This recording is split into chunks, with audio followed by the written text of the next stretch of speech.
Hola a todos y todas. Estamos comenzando un nuevo conversatorio con realizadores de las diferentes secciones del Festival Frontera Sur que en este año lo estamos realizando online. Me encuentro en este momento con Sebastián Wiedemann. Él es realizador colombiano y también trabaja en Brasil. Y es el director del cortometraje Obatala Film, un cortometraje que hemos seleccionado en nuestra sección latinoamericana, que es un cortometraje de corte experimental, filmado en Super 8, si no me equivoco, o 8 milímetros. Y nada, hola Sebastián, bienvenido, gracias por estar con nosotros hoy. Bueno, gracias Rodrigo. Un placer estar acá con ustedes y sí, para confirmar, fue filmado en Super 8 milímetros el cortometraje. Para partir me gustaría hacer como un poco que nos contaras cómo nace esta obra, cómo pudiste llegar a filmarla. Está filmada en África, en Nigeria. Si nos puede contar cómo te fuiste acercando a ese lugar y cómo concibiste el trabajo. Bueno, en realidad, como bien dijiste, pues trabajo, ¿no? En Brasil, ya estaba allí afincado un buen tiempo de mi vida y bueno, digamos, mi estancia en Brasil ha favorecido mucho entrar en una relación mucho más estrecha con la cultura africana, afro-brasilera. Y bueno, digamos que ya en Brasil tenía una cierta relación digamos, con el pueblo yorubá, ¿no? Que es digamos, eh, con quienes hice, ¿no? El corto en Nigeria. Y bueno, se presentó la oportunidad de ir a Nigeria originalmente, digamos, no bajo el pretexto de un proyecto cinematográfico, sino, digamos, de un corte más de investigación. Pero bueno, como es habitual, siempre me cargo conmigo, digamos, alguna posibilidad, ¿no? De grabar, de filmar, y esta vez fue, digamos, llevar el grabador y la cámara de Super 8 y digamos, en fin, pues fue firmada en Ilife, que es la ciudad sagrada pues del reino Yorubá y digamos también como desde una dimensión mitológica, pues digamos la ciudad donde surgieron los orishas. Y bueno, como que tenía la suerte, el privilegio de tener, digamos, como cierto acceso más amplio sobre todo al templo, ¿no? De Obatala. Y bueno, de repente, pues la película surgió mucho más espontáneamente, ¿no? Y de hecho surgió antes por lo sonoro que por lo visual, ¿no?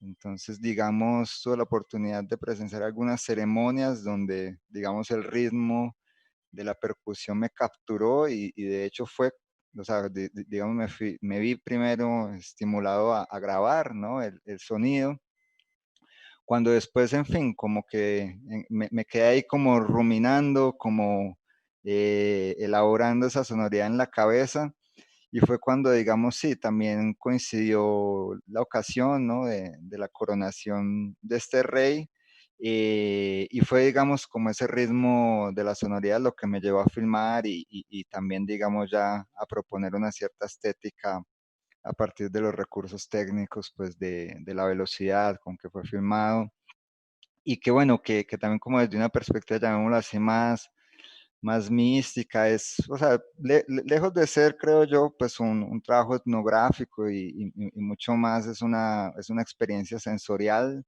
en la que, digamos, era justamente eso, era como, bueno, como de algún modo hacer continuar a través de las imágenes ese vértigo, llamémoslo así, de ese trance pues místico, ¿no? Y espiritual que nació desde, digamos, como esa vibración sonora y se expandió en la imagen a partir de esta peregrinación, ¿no? Que observamos, pero que al mismo tiempo pues se intercala con una cierta imagética más, llamémoslo elemental, ¿no? De luz, de agua. Entonces, digamos como que la intención era, lejos de representar o hacer un retrato del propio rey o de la cultura, y mucho más, digamos, como transmitir eso que los yorubas llaman de Ashe, ¿no? Que es, digamos, como esta fuerza vital y que tal vez este trance donde las imágenes se abren a algo mucho más, ¿no? Un cierto umbral ahí con la abstracción de lo lumínico, pues se podría dejar percibir, ¿no? Entonces, digamos, un poco así, es por ahí por donde nació el proyecto, ¿no? Sí, de alguna manera también una de las cosas que nos llama la atención es justamente esta aproximación que no es etnográfica, ¿cierto? Que sino sensorial.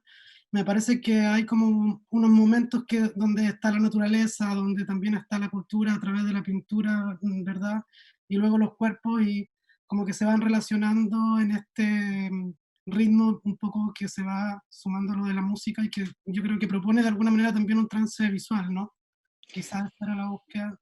Sí, o sea, yo creo que el trance, digamos, como que fue algo que después se tornó más nítido, pero que sí, era como inherente, ¿no? A la situación y que también era como un poco justo, o sea, más allá de la representación, abrir como ciertas posibilidades rítmicas, ¿no? Digamos, como toda esta dimensión de los dibujos, que digamos son murales, ¿no? En el templo y como de algún modo, pues sí, digamos, también ahí fue como muy feliz la posibilidad.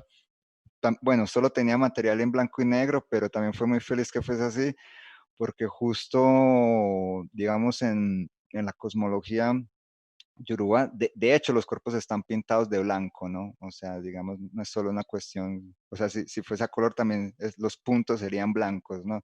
Entonces ahí, digamos, como hay una intensificación y también en este sentido de este orisha o atala estar muy relacionado con el blanco, con la luz. Entonces, en fin, sí, se abre ¿qué? Un trance y también con una especie de trance, llamémoslo así, transatlántico, ¿no? Y todo lo que esto puede traer de reverberación también política, ¿no? Esta cuestión de lo transatlántico, llamémoslo así, entre América y África, en el sentido de que, bueno, que parte de las imágenes pues también fueron filmadas en Brasil, pero montadas, llamémoslo así, como con esta intención más espiritual, ¿no? En el sentido de que las aguas también apelan, digamos, a otro orisha que sería Oshun, ¿no? El orisha de la fertilidad. Entonces, como que también hay un juego con, llamémoslo así, como de encuentro de fuerzas, ¿no? Sí, justamente te iba a preguntar sobre esa conexión entre estos dos territorios, porque finalmente al final del corto se explica que parte también está filmado en Brasil, entonces también me interesaba esa conexión, digamos, entre dos territorios, donde muchas, digamos, también hay un tránsito migratorio de lo negro, ¿no? Como de comunidades que han llegado a Latinoamérica y tú filmaste en los dos lugares. Entonces, Sí, o sea, digamos, o sea, como buena parte, no sé, de mis proyectos no nacen como con una gran intencionalidad, o sea, de hecho, digamos, había un cierto material que yo ya tenía, ¿no? En Super 8, sobre todo como más matérico, más, llamémoslo así, elemental de agua, de luz, que fue filmado acá en Brasil, pero bueno, justo eso reverberó con, como te decía, con, digámoslo, con estas fuerzas de este otro Orisha, Oshun, que de hecho allá en Nigeria tiene un bosque sagrado, un río, y ya está asociado con el río, con el agua. Y bueno, me parecería pertinente, digamos, como gesto de dejar una marca, pues hacer esa aclaración en la película, ¿no? Hasta para, digamos, hacer como esa conexión de tránsito, porque bueno, podría simplemente no haber colocado esa información, como tampoco haber colocado la información de que, bueno, que era sonido directo, captado, ¿no? Entonces, no sé, como que me parecería que también ese encuentro con el otro demandaba, no sé, como de un modo explicitar las fuentes, por más que no fuese una cuestión de representación, pero de decir, bueno, hay en el mundo estas cosas, pero esto es, digamos, un modo de aproximarse a ellas, llamémoslo así, más sensorial y, digamos, más allá de cualquier significación o narrativa, ¿no? claro, como que no hay una intención de disfrazarlo, pero finalmente también se compone, son parte del mundo de la película al final, independiente de que sean cosas que están geográficamente distantes, ¿no? Sí, o sea, creo que digamos eso también, si uno quiere, pues ya una vez colocado en el mundo el cortometraje, pues le va dando capas, ¿no? De sentido, ¿no? Entonces, o sea, por ejemplo, ahorita en la previa, ¿no? Mencionabas esta lectura y un texto que escribí en relación a Guatala Film y que de hecho después fue publicado en un sitio de España que se llama Corrientes. Y digamos, allí se propuso como un diálogo justo con una amiga cineasta y ella traía estos otros niveles digamos, de sentido. Hasta he hecho ciertas conexiones, ¿no? Con, llamémoslo así, como ciertas potencias de africaneidad acá mismo de Colombia, ¿no? Entonces, bueno, o sea, me parece que sí, que despunta varias posibles conexiones sin, digamos, ser un trabajo que me parezca pues apele a una cuestión, no sé, identitaria, ¿no? Me da la impresión por la forma de la película que tiene mucho que ver con como lo que te pasa cuando estás rodando, ¿no? Como uno se enfrenta a una realidad desde la cámara. No sé si la escribiste la película, pero me da la idea de que está filmada como muy en la experiencia. No sé si me puedes comentar de cómo fuiste trabajando eso. Sí, o sea, yo creo tienes razón, desde la experiencia y sobre todo que es como un principio que atraviesa varios trabajos míos, eh, que justamente que de algún modo a la cámara siempre se le va a escapar la experiencia, ¿no? Y por lo tanto no habría que tener, digamos, como un cuidado extremo en que algo no se te escape, ¿no? Entonces creo que también como que tal vez la cámara trae esa espontaneidad, ¿no?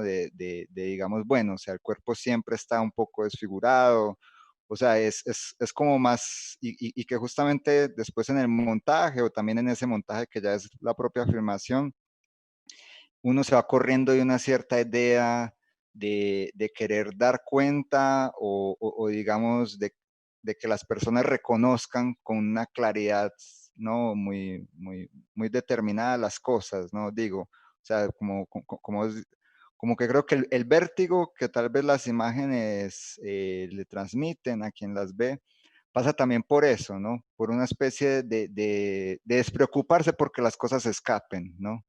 Entonces digamos, eh, ya que, ya que digamos, siempre la imagen nunca va a cumplir, llamemos, ese sueño de ser una analogía plena de la realidad, pues tampoco nos esforcemos demasiado, ¿no?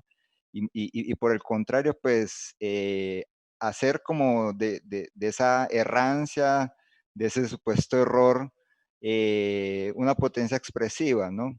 Una potencia expresiva. Entonces, digamos, o sea, en fin, valoro, ¿no? La diversidad de los formatos, pero no te puedo decir que sea un purista o un especialista ni en fotografía, ni mucho menos, digamos, en cinematografía pues analógica, 16, de Super 8, así haya filmado en 16, en Super 8, en 35. Pero digamos, eso tal vez es lo que más me encanta de estos formatos en los cuales de algún modo justo, en un gran esquema de producción puedes tener un viewfinder, pero en estas cosas no.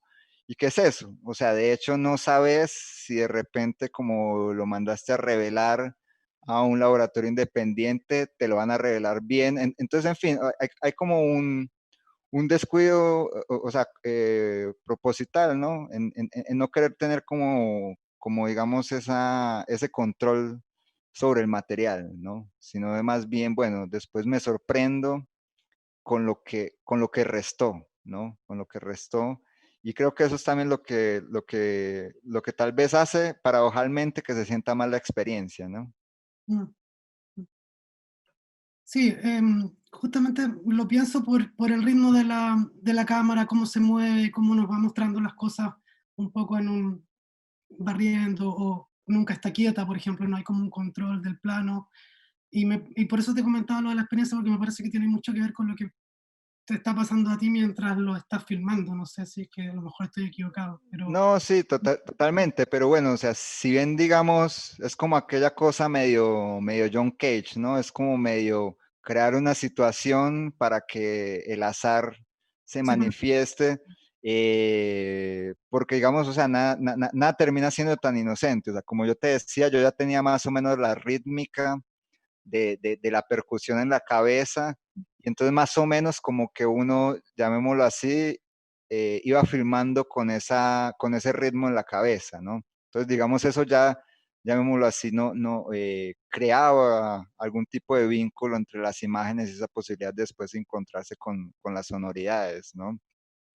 Así como, digamos, esa cuestión de la velocidad tanto de los cuadros por segundo, como bueno, de estar ahí corriendo atrás de la ceremonia, ¿no? ¿Y qué relación pudiste establecer con la gente que participaba de la ceremonia fuera de tu registro, digamos? Sí, o sea, de hecho, como te dije, que yo ya tenía una relación previa con ellos. De hecho, en aquel entonces yo era muy cercano, ¿no? Al que uno podría llamar como el protagonista, que es Oba Oyele. Entonces, digamos, había como tal vez, si bien creo que esto está lejos, pues, como de la estética, de lo que buscaba Jonas Mekas, pero digamos, había como esa suerte de intimidad, ¿no? Como esa suerte de intimidad de que lo estás haciendo entre amigos, ¿no?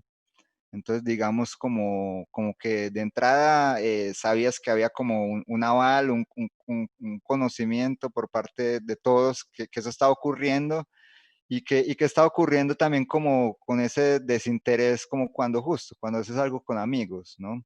Entonces, digamos, creo que eso también fue como muy ventajoso, ¿no? Porque también hacía que a veces llamémoslo, esa cámara que se acopla tanto al cuerpo, también como que dice de lo que siente el cuerpo, ¿no? Entonces yo creo que a veces hay cámaras acopladas al cuerpo que muestran, no sé, el pudor o el cuidado o la resalva de qué tanto o no se aproximan al otro y cómo lo hacen, ¿no? Entonces, no sé, entonces yo, digamos, como que me sentía totalmente abrazado, ¿no?